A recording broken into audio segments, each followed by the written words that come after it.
హక్కుల సాధనకై ఏఐటీయూసీ అలుపెరగని ఉద్యమాలు చేస్తుందని, రాజీలేని పోరాటాలు నిర్వహిస్తుందని ఆ సంఘం రాష్ట్ర కార్యదర్శి విలాస్ అన్నారు. ఏఐటీయూసీ 105వ ఆర్బీఐ దినోత్సవ వేడుకలను ఆదిలాబాద్ పట్టణంలో సంఘ కార్యాలయం వద్ద గురువారం ఘనంగా నిర్వహించారు.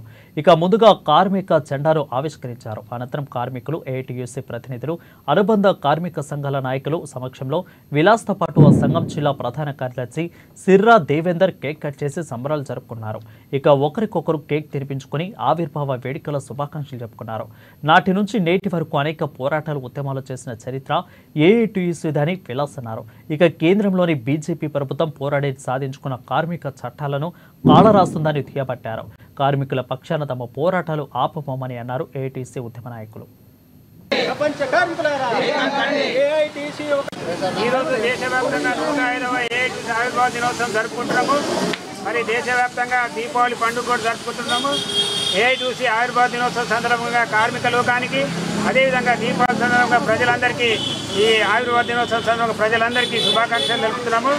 ఏఐటీసీ 1920లో భారతదేశంలో మన లాలా లజపత్ రాయ్ ఆధ్వర్యంలో, అదేవిధంగా జవహర్లాల్ నెహ్రూ, నేతాజీ చంద్రబోస్, ఇంద్రజిత్ గుప్తా, గురుదాస్ గుప్తా లాంటి మహనీయులు ఏఐటీసీ సారథ్యం వహించడం జరిగింది. ఈరోజు 47 చట్టాలను ఏఐటీసీ సాధించడం జరిగింది. అదేవిధంగా సంపూర్ణ స్వాతంత్రానికి కూడా ఏఐటీసీ పిలిపించింది.